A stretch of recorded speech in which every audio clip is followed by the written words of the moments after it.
Very good afternoon, dear students. So, as we have discussed in previous class, input tax credit. Input tax credit ಅಲ್ಲಿ main ಆಗಿ ನಮಗೆ calculation purpose ಬರೋವಂಥದ್ದು ಈ format ಅಂತಂದರೆ the protocol to avail and utilise the credit of these taxes is as follows ಅಂತಂದರೆ availability of credit amount ಏನಾದರೂ particular ಆಗಿ CGST ಯಲ್ಲಿದ್ದರೆ ಫಸ್ಟ್ ಯಾವುದಕ್ಕೆ ಪ್ರಿಯಾರಿಟಿ ಕೊಡಬೇಕಂದ್ರೆ ಸೆಟ್ ಆಫ್ ಮಾಡೋದಕ್ಕೆ, ಮತ್ತು ಮಿಕ್ಕಿದ ಬ್ಯಾಲೆನ್ಸ್ನ ಯಾವುದಕ್ಕೆ ನಾವು ಫರ್ದರ್ ಪೇಮೆಂಟ್ಗೆ ಯುಟಿಲೈಸ್ ಮಾಡ್ಕೋಬಹುದು ಅಂತ ತಿಳ್ಕೊಂಡ್ರೆ we can solve the problem in a easy way ಅಂತ. ಫಸ್ಟ್ ಬಂದು CGST, that is central GST. So central GSTಯಲ್ಲಿ ನಮಗೆ ಕ್ರೆಡಿಟ್ ಅಮೌಂಟ್ ಇದ್ದೆ ಫಸ್ಟ್ ನಾವು ಯುಟಿಲೈಸ್ ಮಾಡ್ಕೋಬೇಕಾಗಿರೋದು ಯಾವುದಕ್ಕೆ, ಸೆಂಟ್ರಲ್ GSTಗೆ ಅಂತಂದರೆ ಎಷ್ಟು ರಿಕ್ವೈರ್ಮೆಂಟ್ ಇದೆಯೋ ಅದನ್ನು ನೋಡಿಕೊಂಡು ನಾವು ಸೆಟ್ ಆಫ್ ಮಾಡಬಹುದು.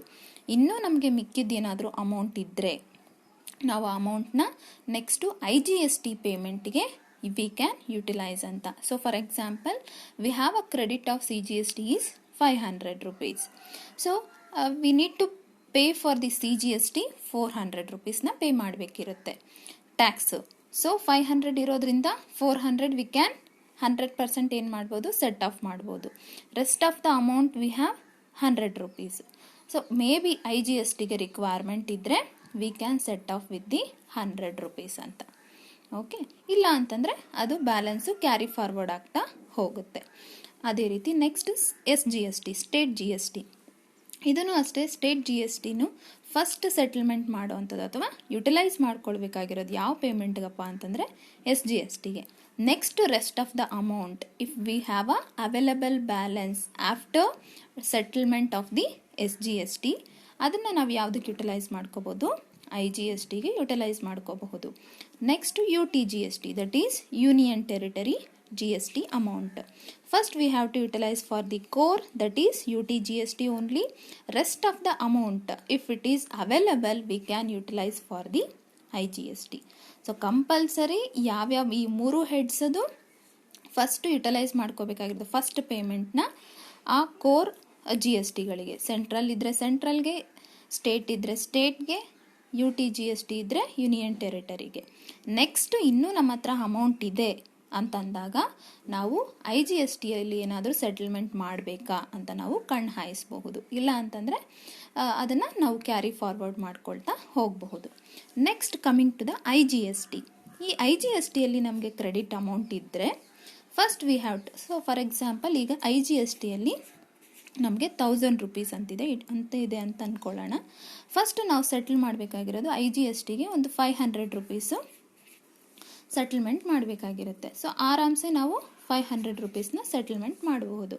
ನೆಕ್ಸ್ಟ್ ಇನ್ನು ರೆಸ್ಟ್ ಆಫ್ ದ ಅಮೌಂಟ್ ಎಷ್ಟಿದೆ, 500 rupees. ಆ 500 rupeesನ ನಾವು ಫಸ್ಟ್ ನೋಡಬೇಕಾಗಿರೋದು CGSTಯಲ್ಲಿ ಏನಾದರೂ ರಿಕ್ವೈರ್ಮೆಂಟ್ ಇದೆಯಾ ಅಂತಂದರೆ CGSTಗೆ ನಾವೇನಾದರೂ ಸೆಟ್ ಆಫ್ ಮಾಡಬೇಕಾ. ಏನು CGSTಗೆ ಒಂದು 200 rupees ರಿಕ್ವೈರ್ಮೆಂಟ್ ಇದೆ ಅಂತಂದರೆ 500 rupeesಲ್ಲಿ 200 rupees ಸೆಟ್ ಆಫ್ ಮಾಡ್ತೀವಿ. ಇನ್ನು ಎಷ್ಟಿದೆ ನಮ್ಮ ಹತ್ರ, 300 rupees ಇದೆ. ಆ 300 rupees ಇದ್ದಾಗ SGST ಯಾವುದಾದ್ರೂ ಒಂದಿರುತ್ತೆ, ಐದರ್ SGST ಆರ್ UTGST ಇರುತ್ತೆ. ಸೊ ಆ 300 rupees ಇದಕ್ಕೇನಾದರೂ ಅವಶ್ಯಕತೆ ಇದೆಯಾ ಅಂತ ನೋಡಬೇಕು. ಇದ್ದರೆ ವಿ ಕ್ಯಾನ್ ಸೆಟ್ ಆಫ್. ಇಲ್ಲ ಅಂತಂದರೆ ಈ ಅಮೌಂಟ್ ಏನಾಗುತ್ತೆ, ನೆಕ್ಸ್ಟ್ ಇದಕ್ಕೆ ಕ್ಯಾರಿ ಫಾರ್ವರ್ಡ್ ಆಗ್ತಾ ಹೋಗುತ್ತೆ. ಸೊ ಈ ರೀತಿ ನಾವು ಇನ್ಪುಟ್ ಟ್ಯಾಕ್ಸ್ ಕ್ರೆಡಿಟ್ನ ಯುಟಿಲೈಸ್ ಮಾಡ್ಕೊಳ್ತಾ ಹೋಗ್ತೀವಿ. ಸೊ ಇದ್ರ ಮೇಲೆ ನಿಮಗೆ ಪ್ರಾಬ್ಲಮ್ಸು ಸಹ ಬರೋದು. ನಿಮಗೆ ಒಂದು ಎಕ್ಸಾಂಪಲ್ ಪ್ರಾಬ್ಲಮ್ ಕೊಟ್ಟಿದ್ದೀನಿ, ಇದು ಎಕ್ಸಾಮಿನೇಷನ್ಗೆ ಕೇಳೋ ಅಂಥ question. Example, Aarti, a registered dealer, had input tax credit for the CGST and SGST. ಎಷ್ಟು, 750 ಆ್ಯಂಡ್ ₹1050. CGST ಎಷ್ಟಿದೆ ಅಂತ ಕ್ರೆಡಿಟ್ ಅಮೌಂಟು 750 ಇದೆ, SGST 1050 ಇದೆಯಂತೆ respectively. In respect of purchase of inputs and capital goods, she manufactured 1800 liters of finished products. ಅದರಲ್ಲಿ 200 liters was normal loss. So it is just information ಅಷ್ಟೇ. So ಅವ್ರು 1800 manufacturing finished ಪ್ರಾಡಕ್ಟ್ಸ್ನ manufacturing ಮಾಡೋಕ್ಕಾದರೆ normal loss ಆಗಿರೋಂಥದ್ದು 200 liters ಅಂತೆ.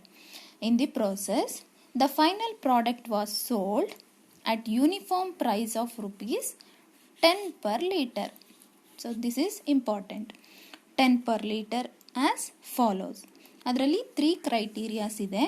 Sold, that is goods sold within the state, that is 800 liter. Intra-state. Finished product sold in interstate sale 650 liters, that is interstate sale. Next, goods sent on stock transfer to consignment of agents outside the state. It is also interstate sales. So ನಮಗೆ ಇಲ್ಲಿ 3 criterias ಇದೆ. Intrastate ಅಂತ ಬಂದಾಗ we suppose to follow CGST and SGST. Interstate ಅಂತ ಬಂದಾಗ ನಮಗೆ IGST ಬರುತ್ತೆ. Next ಏನು ಕೊಟ್ಟಿದ್ದಾರೆ ಅಂದರೆ, if the CGST and SGST rate on the finished products of dealer is 5% and 7% respectively. Further, IGST is 12% respectively. Calculate the tax liability of SGST and CGST to be paid after the tax credit. ಅಂತಂದರೆ tax refund amount ನಮಗೆ ಎಷ್ಟಾಗುತ್ತೆ ಆ ಡೀಲರ್ಗೆ ಆರತಿಗೆ ಎಷ್ಟು tax amount ಮಿಕ್ಕುತ್ತೆ ಅಂತಂದರೆ after the calculation and after the settlement of CGST and SGST ನೋಡಬೇಕೀಗ. So ಯಾವ ರೀತಿ ಸಾಲ್ವ್ ಮಾಡೋದು ಅಂತಂದರೆ, first we have to follow the output tax calculations. ಅಂತಂದರೆ before lessing of input tax credit, ಅವರು ಡೈರೆಕ್ಟಾಗಿ ಕೊಟ್ಬಿಟ್ಟಿದ್ದಾರೆ ಅಮೌಂಟ್ನಲ್ವಾ. ಸೊ ಕೊಟ್ಟಿದ್ದಾಗ ನಾವು ಕ್ಯಾಲ್ಕುಲೇಟ್ ಮಾಡ್ಕೋಬೇಕಾಗಿರೋದು ಔಟ್ಪುಟ್ ಟ್ಯಾಕ್ಸ್ನ. ಔಟ್ಪುಟ್ ಟ್ಯಾಕ್ಸಿಂದ ತಾನೇ ನಾವು ಇನ್ಪುಟ್ ಟ್ಯಾಕ್ಸ್ ಕ್ರೆಡಿಟ್ನ ಲೆಸ್ ಮಾಡೋದು. ಯಾಕೆ ಅಂತಂದರೆ ನಾವು ಇನ್ಪುಟ್ ಟ್ಯಾಕ್ಸ್ ಕ್ರೆಡಿಟ್ ಅಂದ್ರೇ ಅದೇ ರೀತಿ ಅಂತಂದರೆ ನಾವು at the time of purchasing ಅಥವಾ supply of any goods and services, ಆ ಟೈಮಲ್ಲಿ ನಾವೇನು ಟ್ಯಾಕ್ಸ್ನ ಪೇ ಮಾಡಿರ್ತೀವೋ ಅದೇ ಪ್ರಾಡಕ್ಟ್ಸ್ನ ಫರ್ದರೆನ್ಸ್ ಆಫ್ ದ ಬಿಸ್ನೆಸ್ಗೋಸ್ಕರ ಸೇಲ್ ಮಾಡಿದಾಗ ನಮಗೆ ಸಿಗೋವಂಥ ಒಂದಿಷ್ಟು ಸರ್ಟೆನ್ ಪರ್ಸೆಂಟೇಜ್ ಆಫ್ ಅಮೌಂಟ್ನ ನಾವೇನಂತ ಕರಿತೀವಿ, ಇನ್ಪುಟ್ ಟ್ಯಾಕ್ಸ್ ಕ್ರೆಡಿಟ್ ಅಂತ ಕರಿತೀವಿ. So before calculating tax liability ಅಂದರೆ ಟ್ಯಾಕ್ಸ್ ರೀಫಂಡ್ ಅಮೌಂಟ್ನ ಕ್ಯಾಲ್ಕುಲೇಟ್ ಮಾಡಬೇಕಾದ್ರೆ first we suppose to calculate the output tax credit ಅಥವಾ ಔಟ್ಪುಟ್ ಟ್ಯಾಕ್ಸ್ ಅಂತಲೇ ತಿಳ್ಕೊಳ್ಳೋಣ. So calculation of output tax first ಹೇಗೆ ಅಂತಂದರೆ, ನಾವು ಪ್ರಾಬ್ಲಮಲ್ಲಿ ಏನೆಲ್ಲ ಇನ್ಫಾರ್ಮೇಷನ್ ಕೊಟ್ಟಿದ್ದಾರೆ ಕ್ಲೀನಾಗಿ ತಗೊಳ್ಳೋಣ. ಸೊ ಏನೆಲ್ಲ ಕೊಟ್ಟಿದ್ದಾರೆ ಅಂತಂದರೆ, ಫಸ್ಟ್ ಕ್ವಾಂಟಿಟಿ ಸೋಲ್ಡ್ ಟೋಟಲ್ ಎಷ್ಟಿದೆ ಇಲ್ಲಿ 1800 ಇದೆ. ಅದರಲ್ಲಿ ನಮಗೆ 3 ಸಿನಾರಿಯೋಸ್ ಇದೆ. ಇಲ್ಲಿ ಫಸ್ಟ್ ಒಂದು goods sold with in the state or intra state ಅಂತಾದರೂ ತಗೊಳ್ಳಿ, ಅಲ್ಲಿ ಏನು ಹೆಡ್ಡಿಂಗ್ಸ್ ಇದೆಯೋ ಅದನ್ನು ಬೇಕಾದರೂ ಯು ಕ್ಯಾನ್ ಟೇಕ್ ಇಟ್. 800 ಆಗಿದೆ, 800. ಬಟ್ ಇಲ್ಲಿ uniform price of rupees 10 per litre ಅಂತ ಕೇಳಿದ್ದಾನೆ. ಅಂತಂದರೆ price per unit is 10. So ಅದೇ ರೀತಿ ನೆಕ್ಸ್ಟ್ ಒನ್ ಬಂದು stock transfer outside the state. ಇಲ್ಲಿ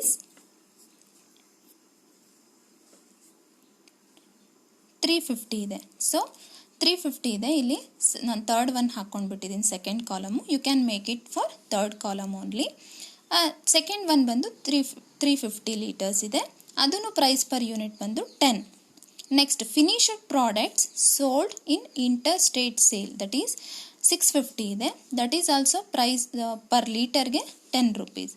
so value of goods sold 800 into 10 8000, 350 into 10 3500, 650 into 10 6500.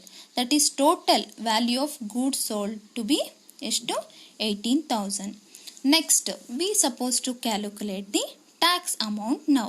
So coming to the within state or intrastate, we supposed to calculate the CGST and SGST. In problem only they have given the CGST and SGST rate on the finished products of dealer is 5% and 7%. So CGST is 5% on 8,000. 8,000 into 5% we will get 400 rupees. And SGST is 7%. 8,000 into 7% we will get the 560 rupees. So IGST ಇಲ್ಲಿ ಬರೋದಿಲ್ಲ because it is a intrastate, that is within the state.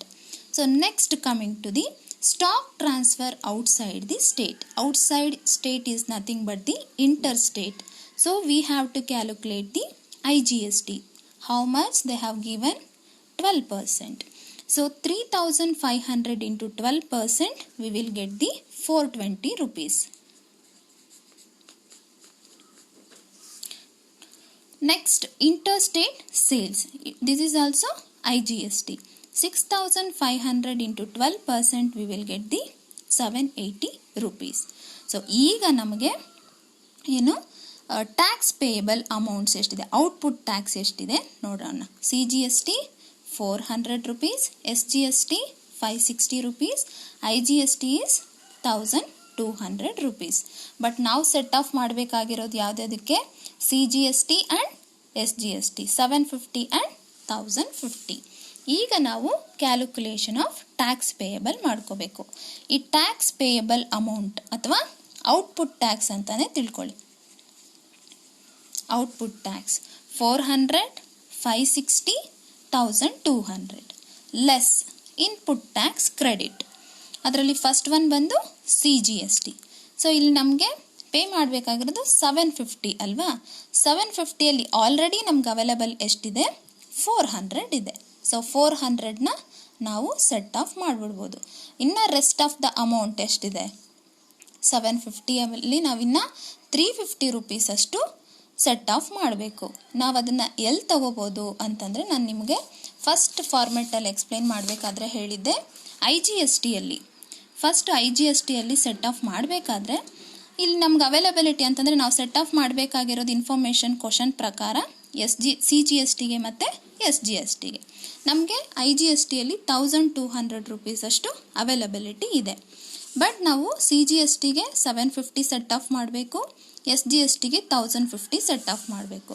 ನಮಗೆ at present available ಇರೋವಂಥದ್ದು 400. So 400ನ set off ಮಾಡಿಬಿಟ್ರೆ rest of the amount ಎಷ್ಟಿದೆ? 350.